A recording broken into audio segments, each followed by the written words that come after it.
The alarm started screaming at 3 in the morning, station time. Hannah jerked awake in her small quarters, her heart pounding. She grabbed her communicator from the nightstand.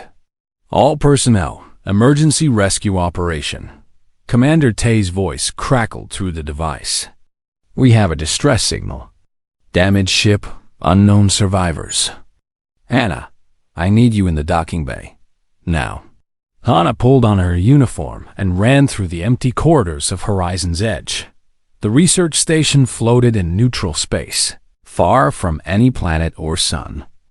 It was meant to be a peaceful place where different species could work together. But peace didn't mean safety. When she reached the docking bay, Tay was already there with 3 other crew members. Through the window, Hannah could see a small ship spinning slowly in the darkness. Parts of it were black and burned. "Varlith design," Tay said, his face grim. "The ship is dying. Life support is almost gone. We're bringing them in." Hannah felt her stomach tighten. The Varlith. Everyone in the galaxy knew about them. They were warriors, fierce and proud. They looked like a mix between cats and reptiles, with fur and scales, sharp claws and sharper teeth. Humans had been at peace with them for 10 years, but it was an uneasy peace. The Varlith didn't trust easily. The rescue took 20 minutes. When the airlock finally opened, Hannah held her breath. 4 small shapes stumbled out of the smoke. Children. Cubs. The oldest barely came up to Hannah's waist. Their fur was matted and dirty, their scales dulled by soot. Their eyes were huge and bright with fear. Behind them, the rescue team carried out a body. An adult Varlith, clearly dead. Burns covered most of his body. The smallest cub made a sound, a high-pitched whimper. The largest cub immediately snarled and snapped at the small one. The whimpering stopped. The adult was their guardian, Minho. The station's medical officer said quietly. He sealed them in the emergency pod and tried to fix the engines. He died keeping them alive. Hannah's heart broke. But when she stepped forward, all 4 cubs bared their teeth at her. "We need no help from humans," the largest cub hissed. Her voice shook, but her claws were extended. "We are Varlith. We are strong." "I know you are," Hannah said softly, kneeling down to their level. "But you're also hurt and tired. Please, let us help. Nitrogen monoxide." The cub's shout echoed in the bay. "We need nothing. We fear nothing. We are warriors." The other 3 cubs copied her stance, trying to look dangerous. But Hannah could see their legs trembling. She could see the tear tracks in the soot on their faces. Tay touched Hannah's shoulder. "Let's give them space. Hannah, they're your responsibility now. We've sent a message to the Varlith authorities. They'll send a ship to collect them, but it will take 5 days to get here. 5 days with 4 traumatized, terrified children who were determined to pretend they weren't scared at all. Hannah showed them to guest quarters, near her own room. The cubs stalked inside, heads high, tails rigid. They inspected everything like soldiers checking for threats. "There's food in the dispenser," Hannah explained, pointing to the wall panel. "And the beds are. We don't need soft things," the largest cub interrupted. She had introduced herself as Vena, speaking her name like a challenge. "Warriors sleep on stone. The floor is metal here," Hannah said gently. "But you can sleep wherever you're comfortable." The second largest cub, who said his name was Scar, growled low in his throat. "Leave us human. We wish to be alone." Hannah nodded and left. But she didn't go far. She sat down in the corridor outside their door, her back against the wall. Through the thin door, she could hear them talking in their own language. The sounds were harsh and clicking, but underneath, she could hear something else. Fear, grief, the sound of children trying very, very hard not to cry. Later, Minho found her still sitting there. "They wouldn't let me examine them," he said, frustration in his voice. The small one has a burn on his arm that needs treatment, but they pushed me away. They said Varlith don't need doctors. They're scared, Hana said. They're going to hurt themselves being this stubborn. I know. Hannah stood up slowly. But we can't force them. That would make everything worse. That night, Hana lay in her bed and stared at the ceiling. She had studied dozens of alien species. She knew the Varlith culture. They were taught from birth that weakness meant death. That warriors never cried, never showed fear, never asked for help. These cubs had watched their guardian die. He had probably told them to be strong, to be brave, to honor his memory. And now they were alone with aliens, trying to be warriors when they should have been allowed to be children. Hannah closed her eyes. 5 days. She had 5 days to help them. Somehow Dot in the room next door. 4 small Varlith cubs huddled together on the hard floor. They had pushed all the soft beds against the wall. Venna stood guard while the others tried to sleep, her young eyes scanning the darkness for threats. When Krell, the smallest, whimpered in his sleep, Venna shook him awake roughly. Warriors don't have nightmares, she whispered fiercely. Krell nodded and bit his lip until he tasted blood. He would be strong. He had to be. He had promised. Outside, the station's lights dimmed for night cycle. In the vast darkness of space, Horizon's Edge drifted on, carrying its new passengers toward an uncertain future. 3 days passed like a slow torture. The cubs refused almost everything. They took water because even warriors needed water, Venna announced. They ate small amounts of protein paste, the most basic ration, because starving was inefficient. But they refused beds, refused medical care, refused kindness. Hana watched them through the monitoring system, her heart aching. They stood guard in shifts. They practiced combat moves in the small room, their young bodies trying to copy warrior forms. When one of them stumbled or showed tiredness, the others would snarl and snap until the weakness disappeared. This is insane, Minho said, watching the monitors with Hana. They're children. The small one, Krell, he's barely 6 years old in human terms. He should be playing, not standing guard duty. Their culture is different, Hana said quietly. Their culture is going to get them hurt. Minho pointed at the screen. Look at Rothis. That's the 3rd time today he's practiced that jump kick. His leg is swelling. He's injuring himself and won't admit it. Hannah knew he was right. But every time she tried to approach them, they drove her away with hisses and threats. They wouldn't talk to her. They wouldn't talk to anyone. That afternoon, Hana went to the station's library database.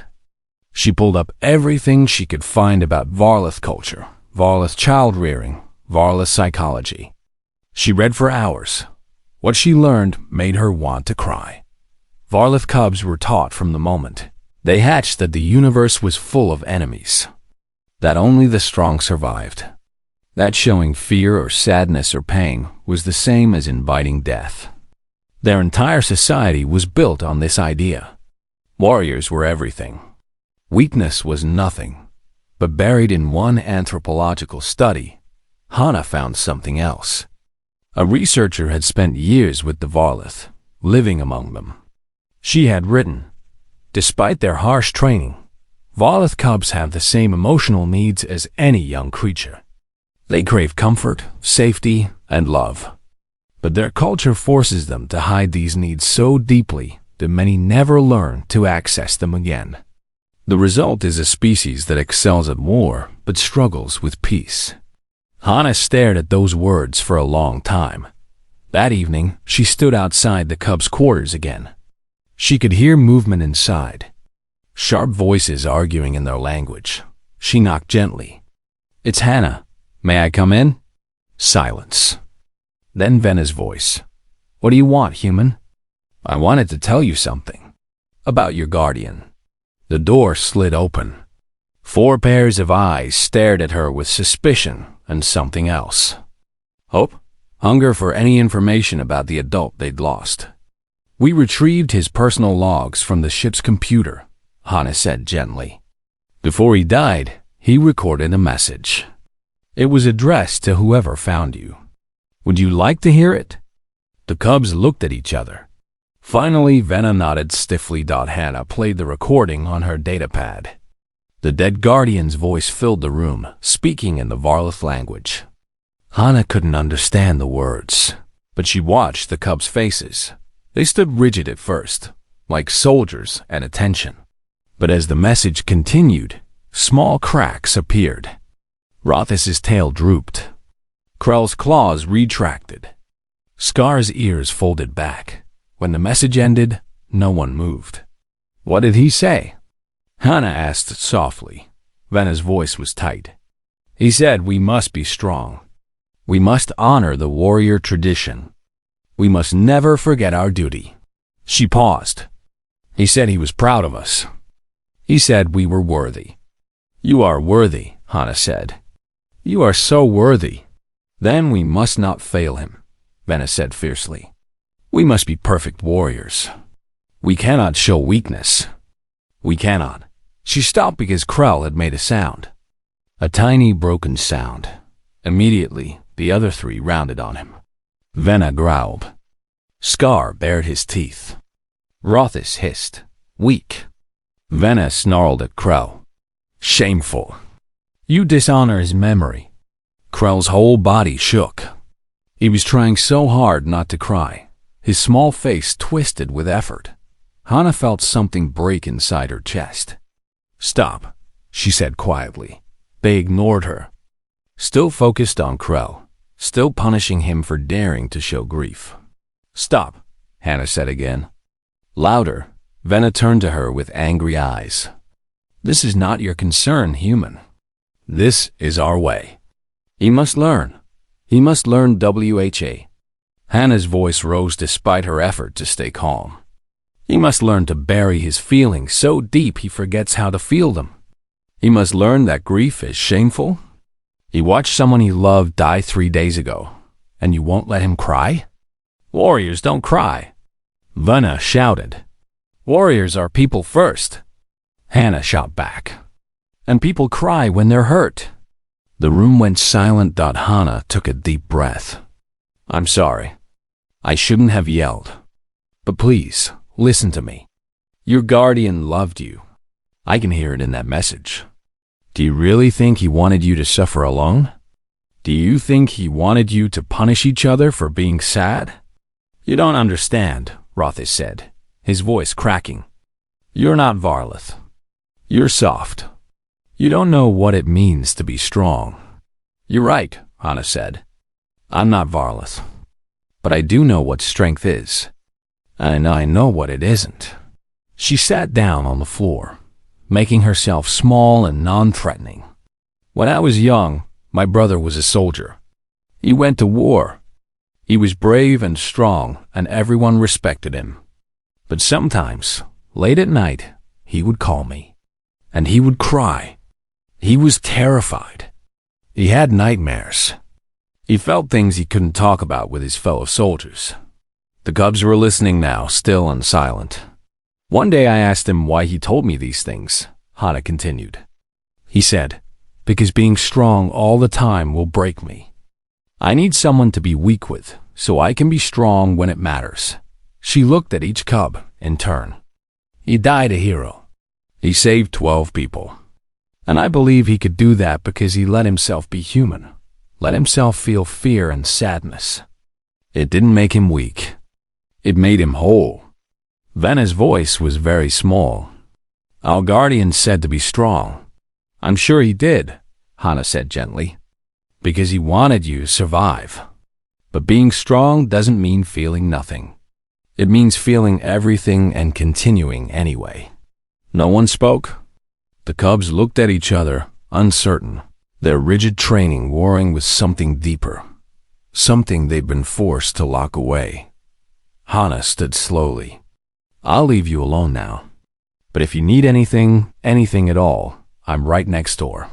She left them there, 4 small shapes in the darkness, trying to figure out if feeling was allowed. The solar storm hit on the fourth day. Hana was in the research lab when the first alarm sounded. Not the emergency alarm, just the warning system. Commander Tay's voice came through the station speakers, calm and professional. "Attention, all personnel. We're experiencing a solar storm. All systems are secure. There may be some power fluctuations and noise, but there is no danger. Remain calm and continue normal activities." Hana wasn't worried. Solar storms happen sometimes out here in deep space.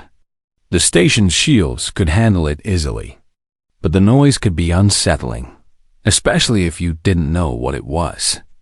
The station's metal hull would groan and creak. Lights might flicker. It sounded much worse than it actually was.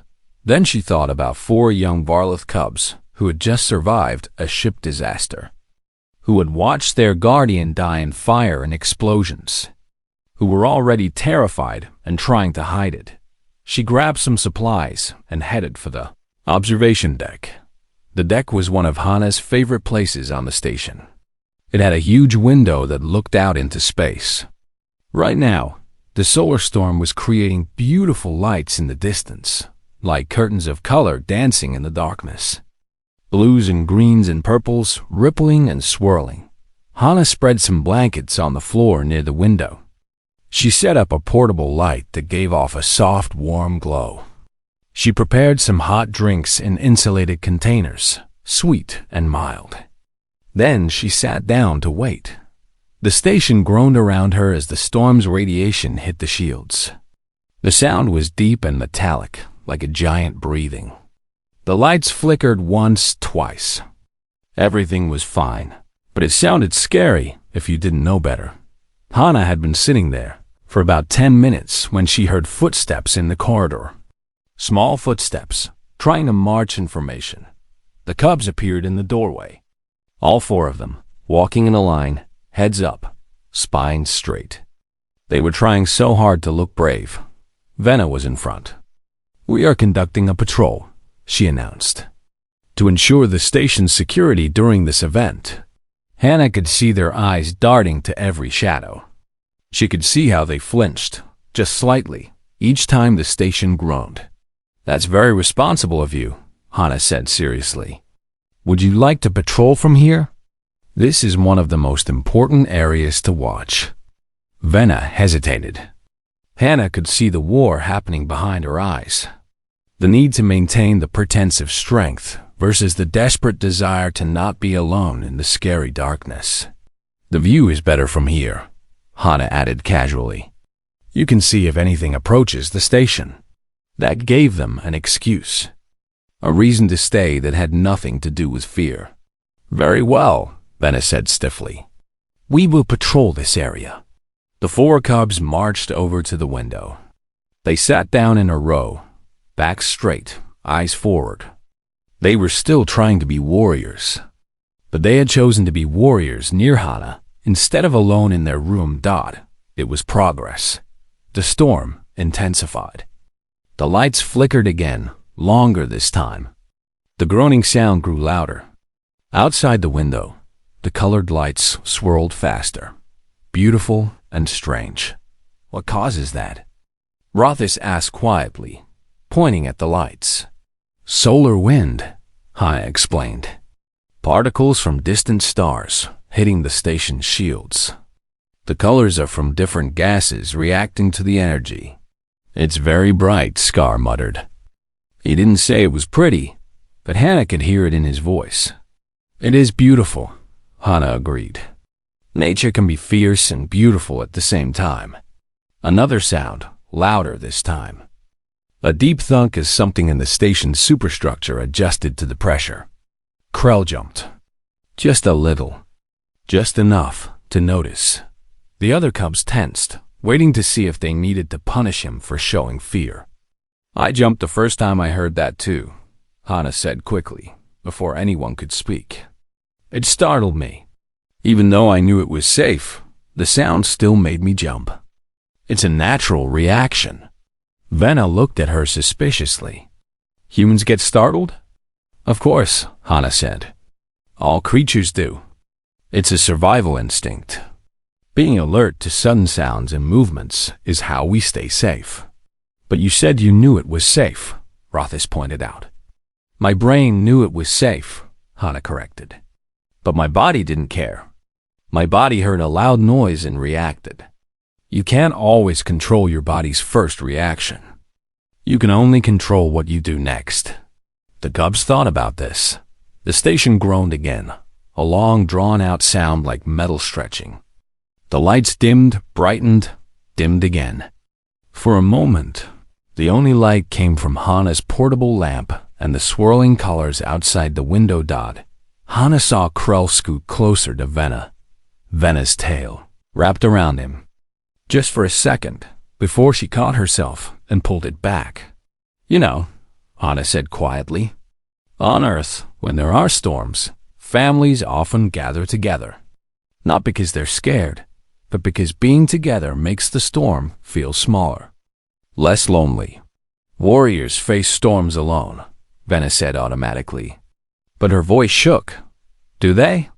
Hana asked. When Varlith warriors go to battle, don't they fight in groups? In squads and units? That's different, Scar said. That's strategy, is it? Or is it because even warriors know that some things are easier when you're not alone? Before anyone could answer, the station gave its loudest groan yet. A deep, resonating crack that seemed to come from everywhere at once. Krell yelped. A high, frightened sound that he couldn't hold back. Instantly, the other three cubs rounded on him. Venna's lips pulled back from her teeth. Rothis growled. Scar hissed. Weak. Venna snarled. Weak and shameful. We are Varlith. We do not cry out like prey animals. Krell's whole body started shaking. He was trying to be still, trying to be quiet, but terror had him now. His claws scraped on the metal floor. His breathing came fast and shallow. The other cubs moved closer to him, surrounding him, their anger palpable in the flickering light. A warrior does not fear storms. Rothis snapped. A warrior does not make sounds of weakness. Scar added. Venna stood over Krell, her voice harsh. You shame us. You shame our guardian's memory. You shame yourself. Krell looked up at them with huge, terrified eyes. He opened his mouth, but no sound came out. He was trying to apologize, trying to be what they wanted, but he couldn't speak.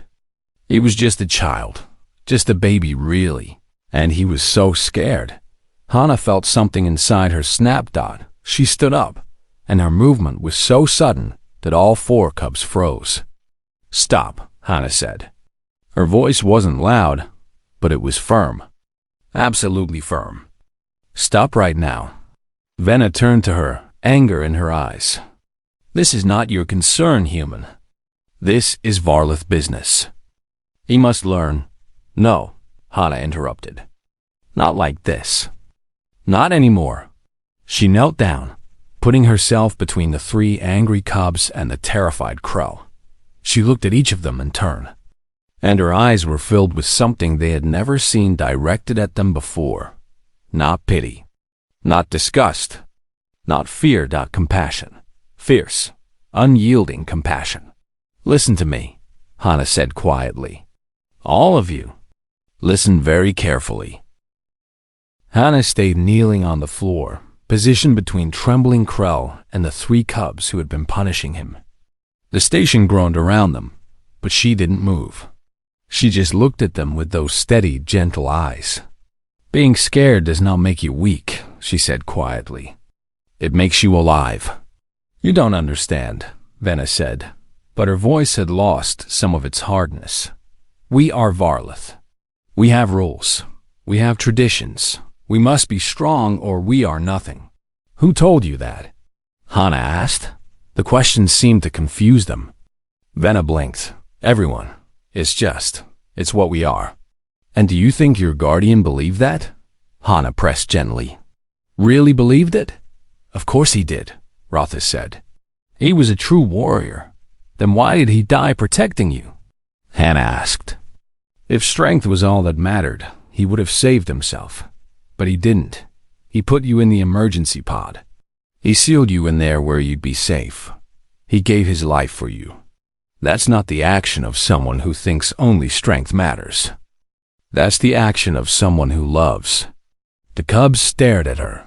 The concept seemed to rock something in their foundation. He loved you, Hannah continued softly, and love is not weakness. Love is the strongest thing in the universe. Your guardian was strong because he loved you enough to die for you. Scar's voice was small, but he told us to be strong. In his message, he told us to honor the warrior way. I'm sure he did, Hannah said, because he wanted you to survive. Because in your culture, showing weakness can be dangerous. But he's not here now, and you are safe. You don't have to pretend anymore.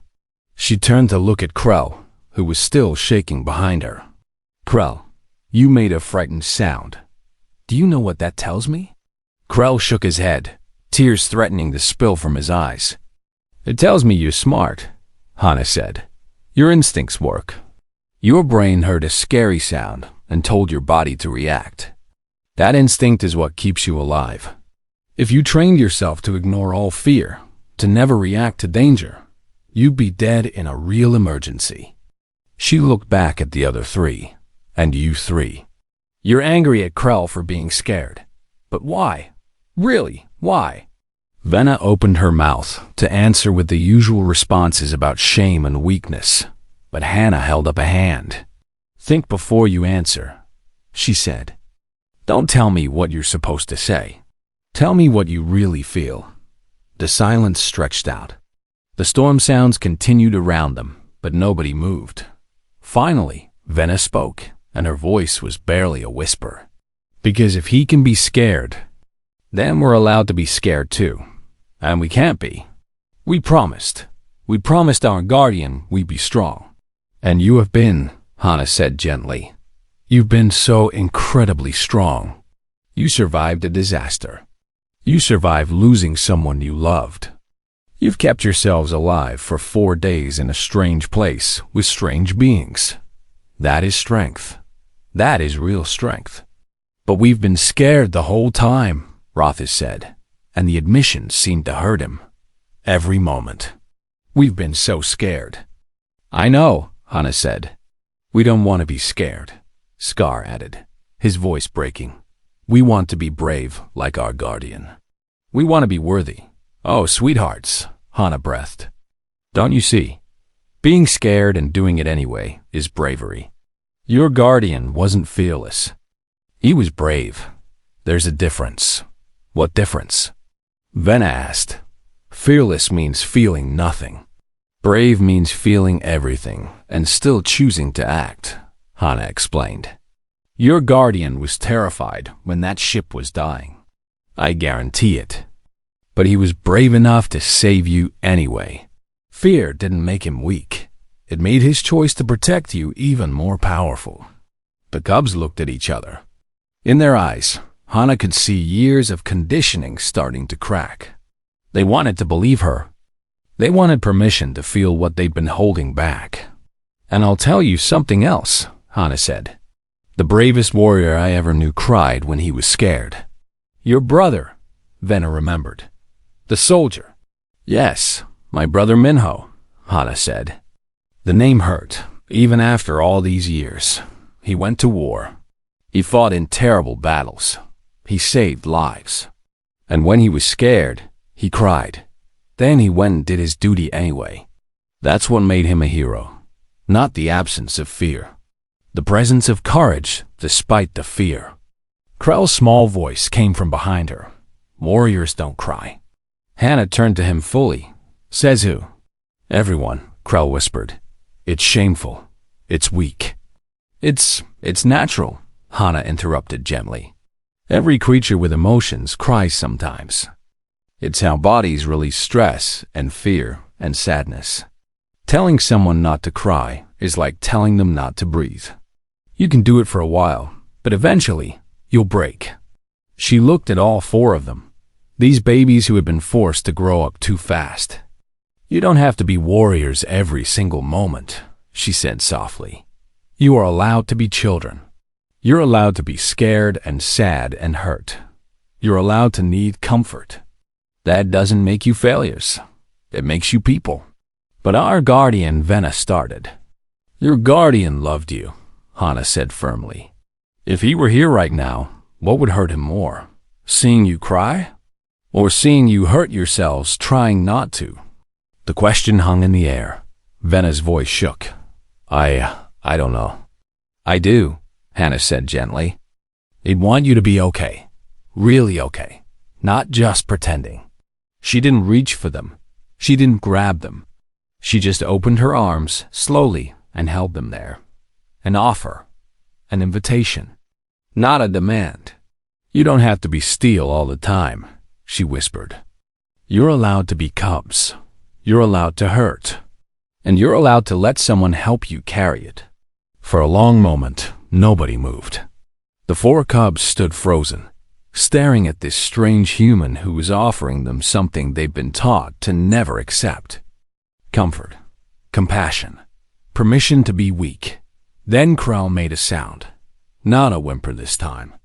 A sob. And he stumbled forward into Hana's arms. Hana wrapped him up immediately, one hand on his back, one cradling his head. Krell buried his face in her shoulder and cried. Really cried. The kind of crying that had been locked inside him for days, maybe longer. His whole small body shook with it. The other 3 cubs watched, frozen. This was forbidden. This was shameful. This was everything they'd been taught to never do. But Krell was doing it, and Hana was holding him, and she wasn't disgusted. She wasn't angry. She was just there, solid and safe and warm. Rothus was next. He took 1 step forward, then another. Then he broke into a run and crashed into the hug, his own sobs breaking free. Scar followed, his face crumpling as years of forced stoicism shattered all at once. Venna stood alone, trembling. She was the oldest. She was supposed to be the strongest. She was supposed to protect the others, lead them, keep them in line. But they were all crying in the human's arms, and they looked. They looked relieved, like they'd been carrying something impossibly heavy and had finally been allowed to put it down. Hana looked at Venna over the heads of the other cubs. She didn't say anything. She just kept one arm open, waiting. Venna's lip quivered. I'm supposed to be strong, she whispered. You are strong, Hana said gently. The strongest. But even the strongest warriors need to rest sometimes. Venna took 1 step forward. Her legs were shaking. She took another step. Then her face twisted and she ran, crashing into Hana's arms with the others, and the dam broke completely. All 4 cubs sobbed in Hana's embrace. They cried for their guardian. They cried for their fear. They cried for all the times they hadn't been allowed to cry. The sounds were heartbreaking and raw and absolutely necessary. Hana held them all. She was crying too, silent tears running down her face. She rocked them gently and murmured soft words that they probably couldn't even hear through their own grief. Outside the window, the solar storm raged on, painting the darkness with beautiful, wild colors. But inside the observation deck, 4 small cubs finally learned that sometimes the bravest thing you can do is admit you need help. And sometimes, strength looks like opening your arms and letting yourself be held. The cubs cried until they had no tears left. It took a long time. Years of suppressed emotion couldn't be released in just a few minutes. Hana held them through all of it, her arms never wavering, her presence constant and solid. Eventually, the sobs turned to hiccups. The hiccups turned to shaky breaths. The cubs stayed pressed against her, exhausted and wrung out, but also somehow lighter. Like they'd been carrying stones in their chests and had finally coughed them up. Outside, the solar storm was fading. The beautiful lights dimmed slowly. The station's groaning quieted. The danger, such as it was, had passed. Hana carefully gathered the blankets around the cubs. They were so tired now, their bodies heavy and warm. One by one, they fell asleep in a pile, still touching her, still needing that physical reassurance that they weren't alone. Hannah stayed awake, watching over them. Her legs were cramping and her arms were sore, but she didn't move. She wouldn't move. Not until they were ready. That was how Commander Tay found them 2 hours later.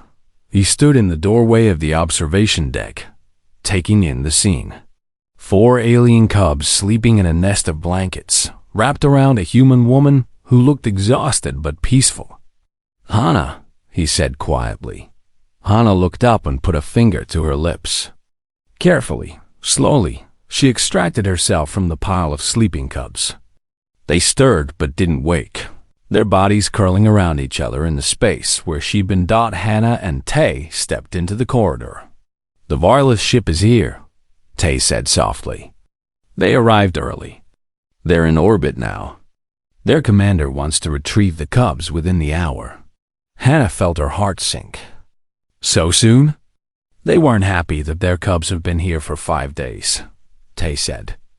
"They want them back in Varlith care as quickly as possible." "Of course they do," Hannah said quietly. She looked back through the doorway at the sleeping cubs. "I should wake them. Let them prepare."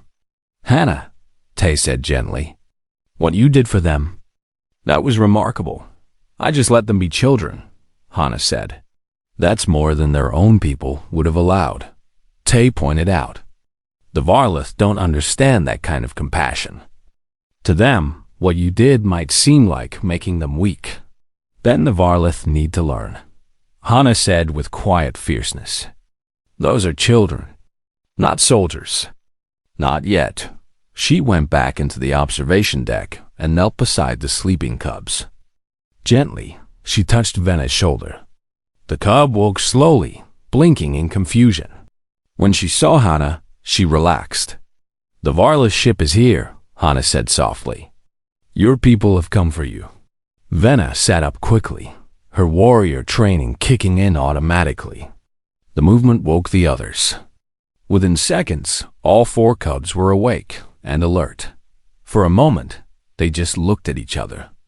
There was awareness in their eyes now, memory of what had happened. Memory of crying in the human's arms. Memory of breaking all their rules. Hannah waited for the shame to appear, for them to shut down again, to rebuild their walls. But it didn't happen. Instead, Krell pressed against Hannah's leg, seeking comfort one more time. Rothis and Scar looked at each other and didn't growl when their eyes looked a little wet. Venna stood tall, but her tail wasn't rigid anymore. It swayed gently, naturally. "We must look presentable," Venna said. But her voice wasn't harsh. Just practical. Hannah helped them clean up. She found clean clothes in the station supplies, adjusted to fit their small bodies. She helped them wash their faces, smooth their fur. They let her help them. They didn't protest or claim they needed no assistance. They just accepted it quietly. When they were ready, Hannah walked with them to the docking bay. Commander Tay was there, along with Minho and several other crew members. And standing near the airlock was a massive Varlith warrior. He was easily 7 feet tall, covered in scars, his armor polished and perfect. His name was Thrakis, commander of the retrieval ship. His face was hard and his eyes were sharp. He looked like he'd been carved from stone in war. The 4 cubs immediately snapped to attention, their backs straight, their expressions controlled. They were trying to look like proper Varlith young, like they hadn't spent the past hour crying in an alien's arms. Thrakis looked them over with a critical eye. "You are unharmed?" "Yes, Commander," Venna said, her voice steady. "You maintained your honor during your time here?" "Yes, Commander." Thrakis nodded sharply. "Good. We depart immediately. Say your farewells to the humans who kept you safe." The cubs turned to face the human crew. They bowed formally, correctly, the way young Varlith were supposed to show gratitude. "Thank you for your assistance," Venna said formally. "We are in your debt." Hannah felt her heart breaking. They were back to being little soldiers again. The softness from earlier was hidden away, locked down tight. She understood why. They had to survive in their world, and their world demanded strength, but it still hurt to see. The cubs started to turn toward the airlock. Thrakis was already walking through it. In a moment, they would be gone. Then Krell stopped. He turned around and looked at Hana. His small face worked through several emotions. Training told him to walk away, to be strong, to not show weakness in front of a Varlith commander. But something else told him that this human had given him something precious. Something he needed to acknowledge. Krell broke formation. He ran back to Hana and threw his arms around her leg, hugging tight. "Thank you," he whispered, too quiet for Thrakis to hear. "Thank you for letting us be scared." Then he let go and ran back to the others before anyone could scold him. But the damage, or perhaps the healing, was done. Rothis and Scar exchanged a look. Then they too broke formation. They hugged Hana quickly, fiercely, then ran back. Venna stood alone, torn between duty and desire. She looked at Thrakis, who was watching with an unreadable expression. Then she looked at Hana. Hana smiled gently. "It's okay," she mouthed. Venna's resolve crumbled. She walked quickly to Hana, stood on her tiptoes, and pressed her forehead against Hana's shoulder. It was a Varlith gesture, Hana realized. A sign of deep respect and affection between close companions. "You taught us something," Venna whispered. "Something important. We won't forget."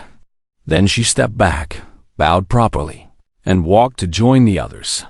The 4 cubs filed through the airlock after Thrakis. The door began to close, but before it shut completely, Hana saw Thrakis stop. Saw him look back. Saw his eyes meet hers. His expression was still hard, but there was something else there now. Questions. Confusion. Maybe even the tiniest spark of understanding. The door closed. The cubs were gone. Hana stood in the empty docking bay for a long time after the Varlith ship departed. Tay came to stand beside her. "You changed something," he said quietly. "In them. Maybe in all Varlith, eventually." "Maybe," Hana said. "Or maybe they'll be forced to forget what they learned here. Maybe their culture is too strong to change." "I don't think so," Tay said. I saw Commander Thrakis' face. He was surprised. He didn't expect Varlith cubs to show affection to a human. That surprise is the beginning of doubt. And doubt is the beginning of change. Hana smiled sadly. "I hope so. For their sake." 6 months passed.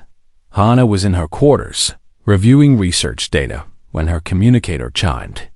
Incoming transmission. The display read. Source. Varlith space. Priority. Personal. Hana's heart jumped. She accepted the transmission. 4 familiar faces appeared on the screen. The cubs. They were bigger now, their features more defined. They were in what looked like a training facility, wearing youth armor. "Hana!" Krell shouted, bouncing excitedly. "We found your contact information." "We wanted to show you something," Venna added. She looked more confident now, more settled in herself. The camera view changed. Hana saw a training room filled with young Varlith cubs, even younger than her 4 had been. They were practicing combat forms under the supervision of instructors. But in one corner of the room, something different was happening. Venna, Scar, Rothis, and Krell were sitting with a tiny cub who was crying. The little one had probably failed at some exercise, embarrassed himself in front of his peers. Hana watched as Venna knelt down and spoke gently to the crying cub. She couldn't hear the words, but she saw the effect. The tiny cub looked up, surprised. Then Rothis did something that made Hana's breath catch. He opened his arms. The tiny cub hesitated, looking around nervously. But the older cubs just waited, patient and kind. And finally, the little one stumbled forward into the hug. The other cubs in the training room had stopped to watch. The instructors, too. Everyone was staring at this unprecedented display. Venna looked into the camera, speaking so Hana could hear now. We started a new tradition. We call it the humans teaching. When cubs are scared or sad or hurt, we tell them it's okay to feel it. That warriors need comfort too sometimes. Scar chimed in. Some of the adults don't approve, but some do. Commander Thrakis says we're teaching emotional resilience. He says it might make us better warriors. We think it just makes us better people, Rothis added. Krell pressed his face close to the camera. We miss you, Hannah. You changed everything for us. Hana was crying. Happy tears this time. You changed everything for me too, she managed to say. I'm so proud of you. All of you. We have to go, Venna said. Training continues. But we wanted you to know. What you taught us, we're teaching others. Slowly. But it's spreading. The transmission ended. Hana sat in her quiet quarters, staring at the blank screen, tears running freely down her face.